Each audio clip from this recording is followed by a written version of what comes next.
అందరికీ నమస్కారం. ఆంధ్రప్రదేశ్ ప్రజలు ఘనమైన విజయాన్ని అందించిన రోజు నుంచి కూడా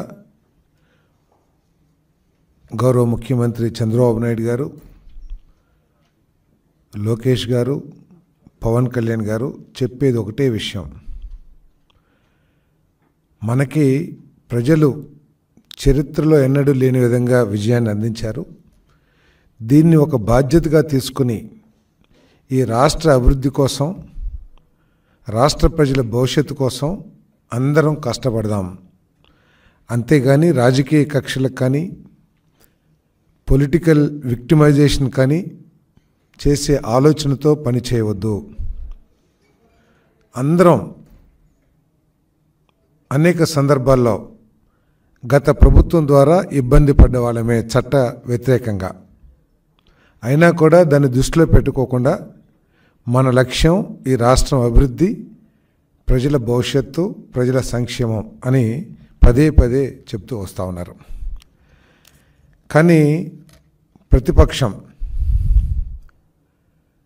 ప్రతి విషయాన్ని కూడా రాజకీయం చేసి రాజకీయ లబ్ధి పొందాలని ప్రయత్నం చేయటం, సిగ్గు చేయటం చెప్పేసి నేను మనవి చేస్తా ఉన్నాను.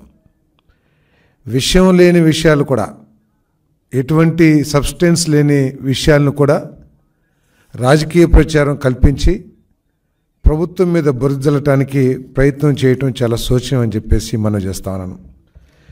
దాంట్లో భాగంగానే నిన్న మాజీ మంత్రి గారు జోగి రమేష్ గారి కుమారుడిని అగ్రిగోల్డ్ భూ వ్యవహారంలో అరెస్ట్ చేయటం జరిగింది.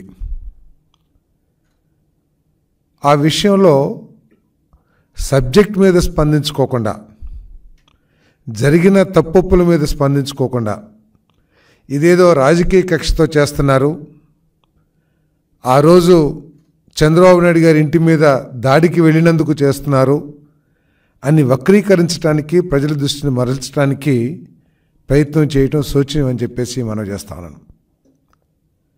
ఒకవేళ పొలిటికల్ విక్టిమైజేషన్ లేతే కక్ష సాధింపు ధోరణి ఉన్నట్లయితే వాళ్ళు బయటకు వచ్చి ఈ విధంగా మాట్లాడే అవకాశం కూడా ఉండేది కాదని చెప్పేసి మనం చేస్తామని నేను. ఆయన ఒప్పుకున్నట్టు, జోగి రమేష్ గారు ఒప్పుకున్నట్లు చంద్రబాబు నాయుడు గారి ఇంటి మీద చేసిన దాడికి సంబంధించి చట్టం తన పని తాను చేసుకుంటూ పోతుంది. ఎవరైతే ఆ కేసుని పరిశీలిస్తున్నారో లేదా ఇన్వెస్టిగేట్ చేస్తున్నారో అధికారులు చర్యలు తీసుకుంటారు. కానీ నిన్న జరిగిన సంఘటన ఏదైతే ఉందో వారి కుమారుడు అరెస్టు, అది కేవలం అగ్రిగోల్డ్ భూములకి సంబంధించిన విషయంలోనే అరెస్ట్ అయ్యారని చెప్పేసి మనం చేస్తాం నేను. అది కూడా ప్రభుత్వం ఏదో ఉద్దేశపూర్వకంగా అరెస్ట్ చేసింది కాదు. అగ్రిగోల్డ్ సంస్థ తమ భూములు అన్యాక్రాంతం అవుతున్నాయి, తమ భూముల్ని తప్పుడు ధృవీకరణ పత్రాలతో లేకపోతే తప్పుడు డాక్యుమెంట్స్తో ఆక్రమించుకుంటున్నారని చెప్పేసి కేసు ఇచ్చిన సందర్భంలో ఈ అరెస్టులు జరిగినాయి అని చెప్పేసి మనం చేస్తాను. ఈడీ అటాచ్మెంట్లో ఉన్న భూముల్ని జోగి రమేష్ గారి కుటుంబం, అంటే వారి కుమారుడు కానివ్వండి, వాళ్ళ బాబాయ్ కానివ్వండి, ఇంకా అనేక మంది అధికారుల సహకారంతో ఆ రోజు అధికారంలో ఉన్న మంత్రిగా ఉన్న జోగి రమేష్ గారి కుటుంబ సభ్యులు ఈ భూమిని చట్ట వ్యతిరేకంగా కొని విక్రయించారు కాబట్టి ఈరోజు అరెస్టు జరిగింది. కానీ వేరే ఉద్దేశం కాదని చెప్పేసి నేను చాలా స్పష్టంగా తెలియజేస్తా ఉన్నాను నేను. ఎందుకంటే ఈ అగ్రిగోల్డ్ సమస్య అనేది ఇటీవల వచ్చిన సమస్య కాదు. అది 2014, 2019 మధ్యలోనే ఈ అగ్రిగోల్డ్ సమస్య అందరికీ తెలిసిందే. చాలామంది డిపాజిట్లు కోల్పోయారు. వారి ఆస్తుల్ని మరి అన్యాక్రాంతం కాకుండా ఆస్తుల ద్వారా ఎవరైతే పెట్టుబడి పెట్టారో ఆ కంపెనీలో వారికి న్యాయం చేయాలనే ఆలోచనతో మరి 2000 జీవో నెంబర్ 117 14/8/2018, జీవో నెంబర్ 133 17/10/2019 స్పష్టంగా ఆదేశాలు ఇచ్చారు. విజయవాడ రూరల్లోని అంబాపురం గ్రామంలో అగ్రిగోల్డ్కు ఉన్న భూములు ఈడీ అటాచ్మెంట్లో ఉన్నాయి. దానికి సంబంధించి ఇందాక ఇచ్చిన జీవోలు, ఈడీ అటాచ్మెంట్ ఉన్న భూములను కూడా కొనుగోలు చేయటం ఎంతవరకు సబబో ఒకసారి ఆలోచన చేయాలి. అంతేకాకుండా కొన్న జోగి రమేష్ గారి కుటుంబ సభ్యులే స్వీయ ధృవీకరణతో సెల్ఫ్ అసెస్మెంట్ అంటే సెల్ఫ్ కరెక్షన్ ఒక సర్వే నెంబర్ నుంచి 88 సర్వే నెంబర్ నుంచి 87 సర్వే నెంబర్కి ఏ విధంగా మార్చారో కూడా సమాధానం చెప్పాల్సిన అవసరం ఉంటుంది. అంతేకాకుండా దేదీప్య అనే సర్వేయర్ లాగిన్లో నుంచి దేదీప్య గారికి తెలియకోకుండా ఆ సర్వేయర్ గారి ఉన్నతాధికారులు ఎవరైతే ఉన్నారో వారిని వినియోగించి సర్వే చేసినట్టు తప్పుడు రికార్డ్స్ కూడా ఇచ్చారని చెప్పేసి మరి ఎంక్వైరీలో తేలిన విషయాన్ని కూడా మరి వారి దృష్టికి ప్రజల దృష్టికి తీసుకొస్తూ ఉన్నా నేను. అంతేకాకుండా చాలా చెప్పారు.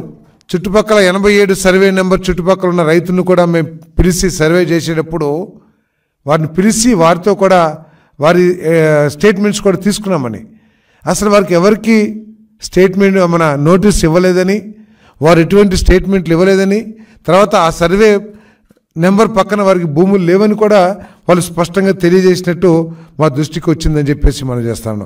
ఎన్ని అవకతవకలు జరిగినప్పుడు మరి ఒక బాధ్యత కలిగిన ప్రభుత్వం, అది కూడా కొన్ని వేల మందికి ఈ అగ్రిగోల్డ్ సంస్థలో నష్టపోయారు. కొన్ని వేల మంది పేదవాళ్ళందరూ కూడా కూలీ నాలి చేసుకునే వాళ్ళు కూడా తమకు ఏదో లాభం వస్తుందని చెప్పేసి తమ డబ్బుల్ని అక్కడ డిపాజిట్ చేసిన విషయం కూడా అందరికీ తెలిసిందే. ఆ రోజు జగన్మోహన్ రెడ్డి గారు కూడా నేను అధికారంలోకి రాగానే అందరి సమస్యలు తీర్చేస్తాను, అందరి డబ్బులు తిరిగిస్తానని చెప్పేసి మరి అవి కూడా పూర్తిగా తిరిగిచ్చినట్లు లేదు.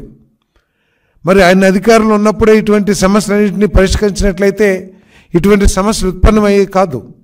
కానీ ఆ సమస్యని పరిష్కరించుకోకుండా ఆనాడు అధికారంలో ఉన్న వ్యక్తులు ఈ అగ్రిగోల్డ్ భూములు కబ్జా చేయటానికి లేకపోతే వాటిని తప్పుడు ధృవీకరణ పత్రాలతో కొనుక్కొని సొంతం చేసుకుంటానికి ప్రయత్నం చేశారు. కాబట్టి ఈరోజు ఈ సమస్య ఉత్పన్నమైందని చెప్పేసి మనం చేస్తాను. మీకు ప్రభుత్వం చేస్తున్న విచారణ మీద కానీ ఈడీ ఏసీబీ వీళ్ళు చేస్తున్న తీరు మీద కానీ మీకు ఏమన్నా అనుమానాలు ఉన్నా కూడా మీకు ఎప్పుడు కూడా కోర్టులు అందుబాటులో ఉంటాయి. మీరు కోర్టుకు వెళ్ళి మీరు ప్రభుత్వం మీద కేసు వేసి మీరు ఫైట్ చేయొచ్చు. కాకుండా దీని ఒక రాజకీయ రంగు పుణుతానికి ఏదో బలహీన వర్గాల మీద కేసులాగా ప్రయత్నం చేస్తున్నారు. ఇది ఎక్కడ కూడా బలహీన వర్గాల తగాదాలు కాదు, లేకపోతే బలహీన వర్గాలకి సంబంధించిన విషయం కూడా కాదు.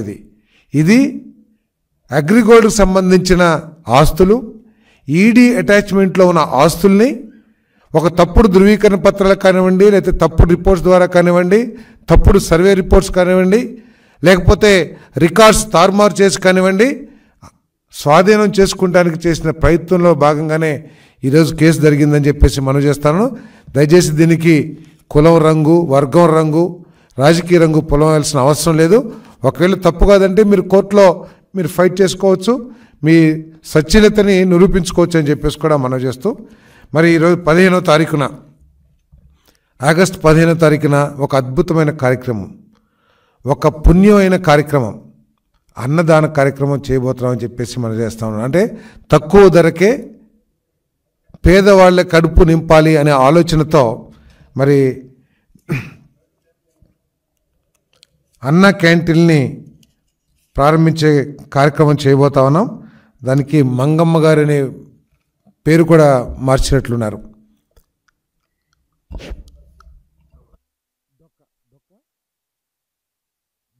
సీతమ్మ అన్న క్యాంటీన్ని 15వ తేదీన ప్రారంభించబోతా ఉన్నాం. ఆ రోజు మొట్టమొదటిగా 183 క్యాంటీన్లు ప్రారంభించాలని ఆలోచన చేశాం. మొత్తం 203 క్యాంటీన్లు ఉన్నాయి. మరి వివిధ దశల్లో మొత్తం 203 క్యాంటీన్లు కూడా ప్రారంభించడం జరుగుతుందని చెప్పేసి మనం చేస్తా ఉన్నాం. 5 సంవత్సరాల్లో దాదాపు 4.5 కోట్ల మంది పేదవాళ్ళ ఆకలి తీర్చిన కార్యక్రమం ఇదని చెప్పేసి మనం చేస్తా ఉన్నాను. ఇంత గొప్ప కార్యక్రమాన్ని కేవలం కక్షపూరితమైన ఆలోచనతో, పేదవాడు కడుపు నింపుకొని సంతోషపడకూడదనే ఒక దిగజారిన ఆలోచనతో ఈ అన్న క్యాంటీన్ని గత ప్రభుత్వం మూసేసింది. మరి ఆ అన్న క్యాంటీన్ని ఈరోజు మరి తెలుగుదేశం కూటమి ప్రభుత్వం మళ్ళీ 15వ తారీఖున ప్రారంభించడం జరుగుతుందని చెప్పేసి మనం చేస్తా ఉన్నాను. మరి ఇతర రాష్ట్రాల్లో కూడా ఇటువంటి కార్యక్రమాలు పెద్ద ఎత్తున జరుగుతూ ఉన్నాయి. నిజంగా జగన్మోహన్ రెడ్డి గారు చెప్తారు ఈ మధ్య ప్రజాస్వామ్యం అని మాట్లాడుతూ ఉన్నారు.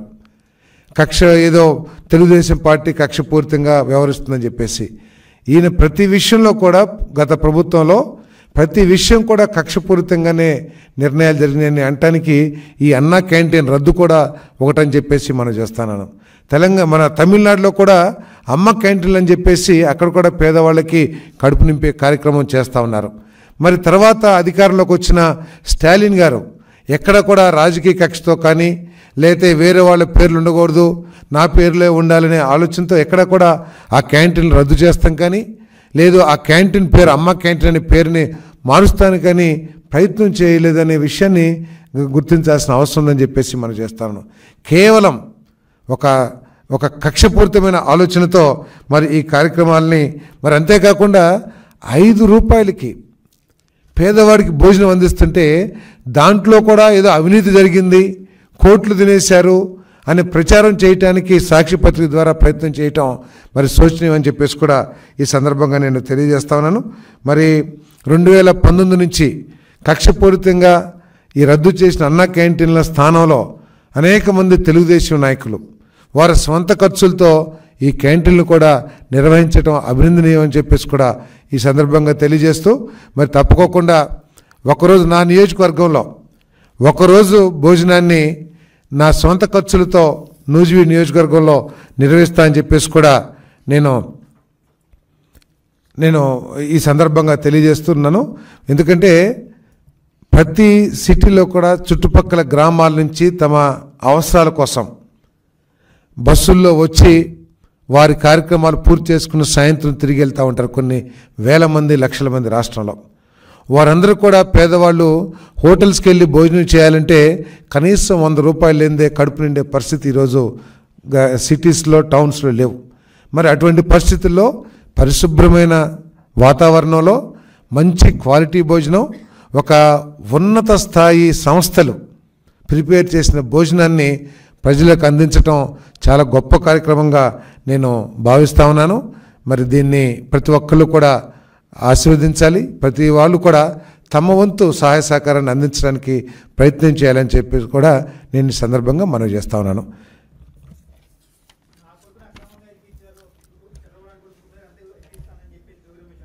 ఏమండి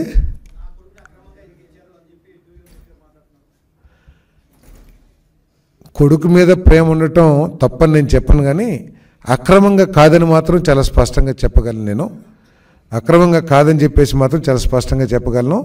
ఇది అగ్రిగోల్డ్ ఇచ్చిన ఫిర్యాదు తర్వాత సిఐడి పోలీస్ అధికారులు దీని మీద ఎంక్వైరీ చేసి దానికి సరైన ఆధారాలు లభించిన తర్వాతే చట్టం తన పని తాను చేసుకుంది తప్పితే ఇది ఎవరినో ఇరికించాలని జోగి రమేష్ గారి కుమారుడి మీద ఈ ప్రభుత్వానికి ఎటువంటి కక్ష ఉండాల్సిన అవసరం లేదు. ముక్కుపచ్చలారని చిన్న కుర్రవాడే, అతని మీద మాకు ఎందుకుంటుంది? కానీ తను ఏదైతే భూమిని అక్రమంగా చట్ట వ్యతిరేకంగా కొనటం జరిగిందో ఆ విషయంలో చట్టం తన పని తాను చేసుకుంటుంది కానీ ప్రభుత్వం కక్షపూరిత కాదని చెప్పేసి మనం చేస్తున్నాను. సార్ చట్టం అందరికీ ఒకటే ఉంటుంది.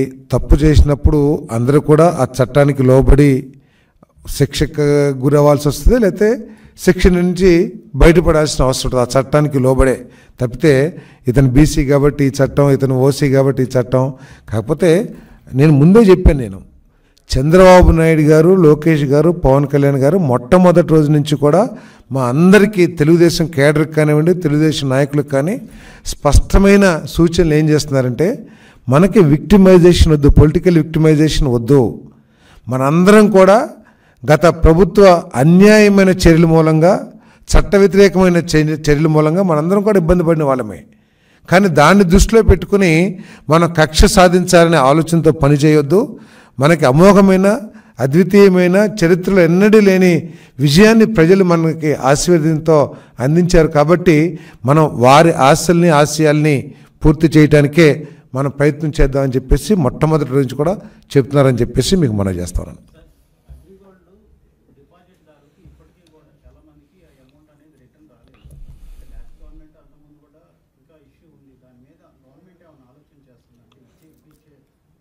గత ప్రభుత్వం చాలా ఘనంగా చెప్పింది అందరికీ ఇచ్చేస్తామని చెప్పేసి, కానీ కొంతమందికి ఇచ్చిన తర్వాత చేతులు దులిపేసుకుంది. మరి తప్పకుండా ప్రభుత్వం దృష్టికి వచ్చి ఉంటుంది. దీని మీద పూర్తి సమాచారం లేదు, తెలుసుకుని తెలియజేస్తాను.